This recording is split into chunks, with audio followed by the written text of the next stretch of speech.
que la metáfora de nativos y también la de inmigrantes es cómoda. Funciona bien porque es cómoda. Funciona bien para ciertos efectos, por supuesto, ¿no? Creo que permite descansar en que los chicos ya saben, en que son más fluidos, les reconoce un saber y esto en un sentido es bienvenido y está en consonancia con una discusión pedagógica que uno puede rastrear a Freinet o a Freire o a muchos otros, de que lo que los niños saben, los niños ya saben ciertas cosas, por supuesto, pero me parece que, por otro lado, invisibiliza lo que no saben, invisibiliza las diferencias que hay entre los chicos, invisibiliza también que en este acto de decir, bueno, ya saben, nosotros somos los inmigrantes, hay una desresponsabilización, hay un correrse al costado, hay un salirse de escena de los profesores y de los adultos, ¿no? A mí es una metáfora que no me gusta y me parece que es una metáfora que hay que discutir.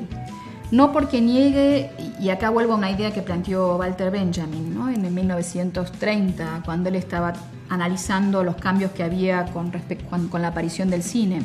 Una generación que nace con una tecnología, cuando la tecnología ya está difundida, por supuesto que la incorpora a sus maneras de moverse, de percibir las cosas, de estar en el mundo, de una manera distinta a aquella generación que vivió una época sin esa tecnología, o el teléfono, digamos, ¿no? Bueno, el teléfono también, al principio los primeros gritaban y no entendía bien cómo se usaba.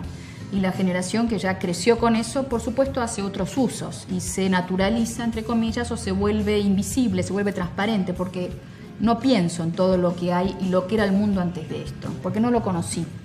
Eso, sin duda, hay una diferencia entre los que nacen cuando una tecnología se difundió y los que nacen después. Pero eso no quiere decir que sepan hacer muchas cosas que de hecho no saben hacer, que desaparezcan muchas diferencias culturales, sociales y subjetivas en relación al uso de las tecnologías, ni quiere decir que los adultos no tengan nada que hacer respecto a esto. Yo conozco muchos adultos que son mucho más duchos, fluidos con las tecnologías que muchos niños, ¿no? Y no estoy diciendo ninguna novedad ni ninguna genialidad. Los que inventan las grandes plataformas tecnológicas no son niños, pueden ser jóvenes, son jóvenes de 20, entre 20 y 30, y sí, de nuevo, tienen un moverse en estas tecnologías distinto al de otras generaciones, pero también hay gente inventora buenísima de 60 años que también puede ponerlas en vinculación con otros lenguajes y otras historias que los de 20 no saben, ¿no?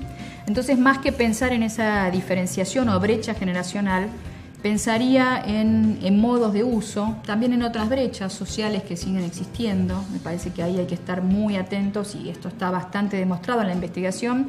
Los que tienen tecnología en su casa, disponible, portátil todo el tiempo, exploran, crean, pueden hacer un montón de cosas simplemente porque tienen ese tiempo, ¿no? de contacto cercano, íntimo con la tecnología, de propiedad. Y los que no lo tienen, ¿no? Entonces, de nuevo, esta es una relación social, es una relación que está mediada por las tecnologías disponibles, por la cultura disponible, por los saberes, las preguntas, ¿no? ¿A quién tengo para recurrir? Entonces, me parece que hay que tener todo esto en cuenta y desarmar esa oposición de nativos inmigrantes que me parece que hizo más mal que bien en la educación. Una brevísima reflexión acerca de por qué tuvo tanta pregnancia, tanta circulación, por qué se hizo carne en el discurso, en nuestro discurso cotidiano, tanto en la escuela como fuera de la escuela, inmigrantes versus nativos digitales. Voy a tomar un aspecto nada más que tiene relación con la eficacia de una metáfora. Cuando la metáfora es eficaz, al estilo del mito, cumple una función de sostenernos. Entonces hubo se echaron a correr desde la academia hipótesis que luego devinieron en doxa, en sentido común, y se apropió.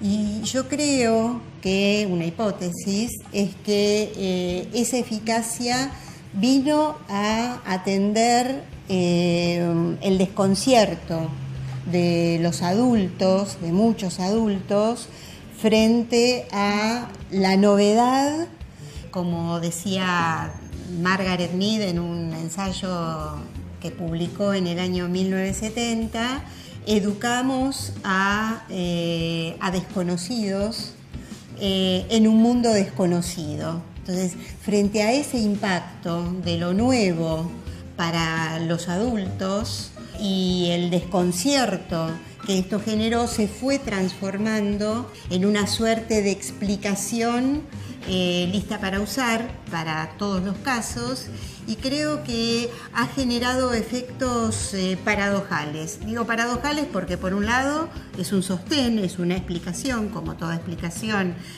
nos permite afirmarnos, pero lo paradojal es que nos deja fuera, porque si ellos son nativos y nosotros somos inmigrantes, entonces estamos ahí a expensas, desimplicados, desresponsabilizados y con menos impulso, o privados de ese impulso a explorar de qué se trata estas nuevas formas de vivir la cultura, los saberes.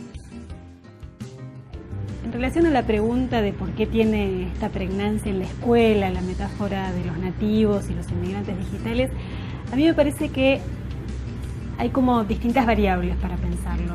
Una tiene que ver con cualquier dicotomía, ¿no? Digamos, que a uno le permite ponerse de un lado o del otro.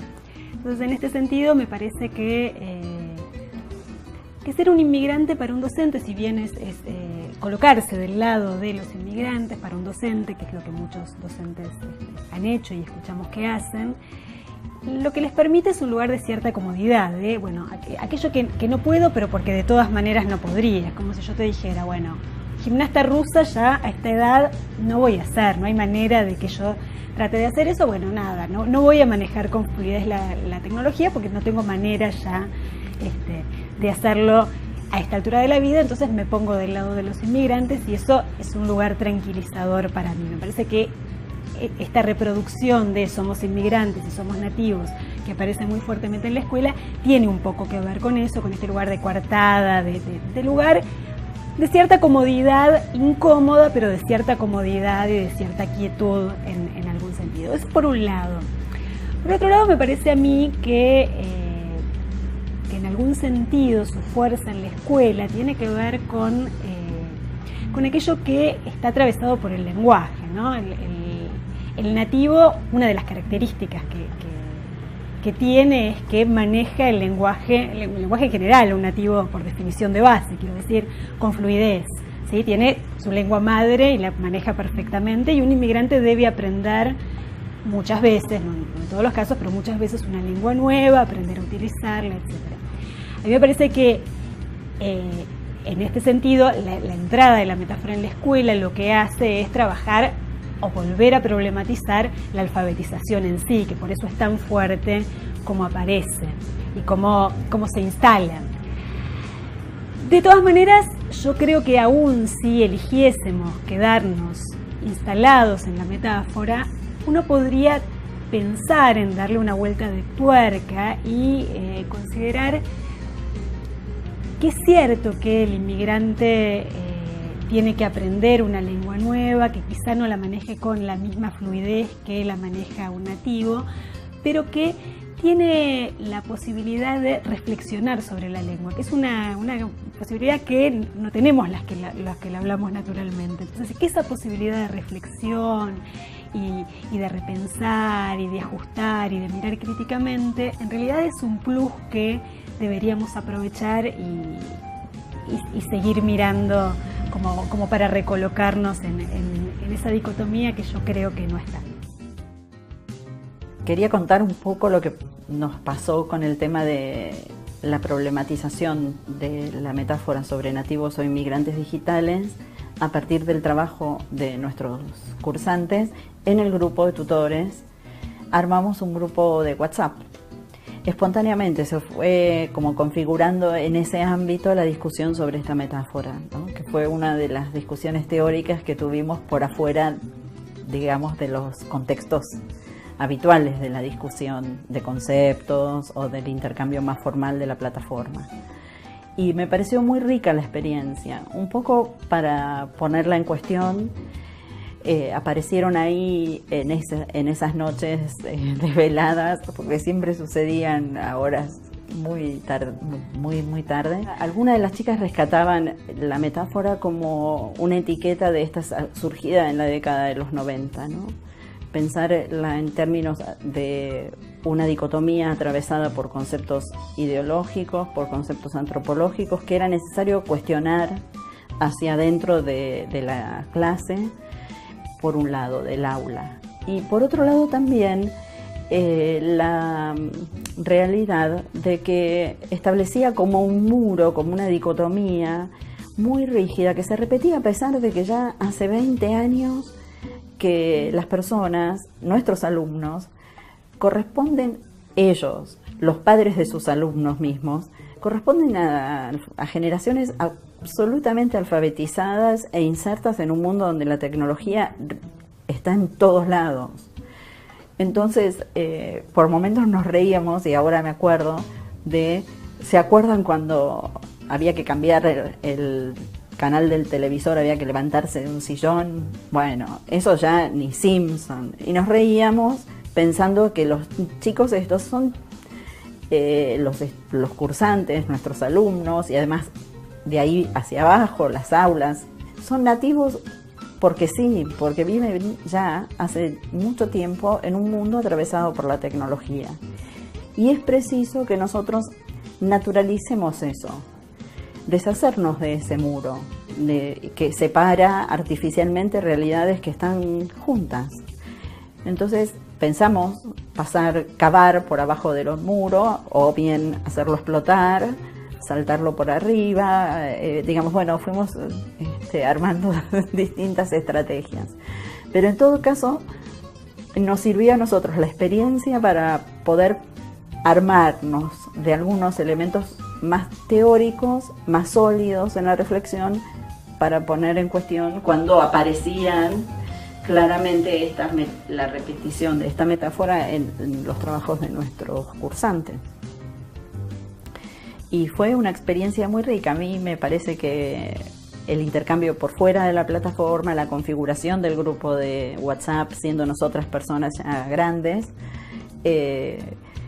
nos hizo también como una meta reflexión sobre nuestro propio quehacer, ¿no?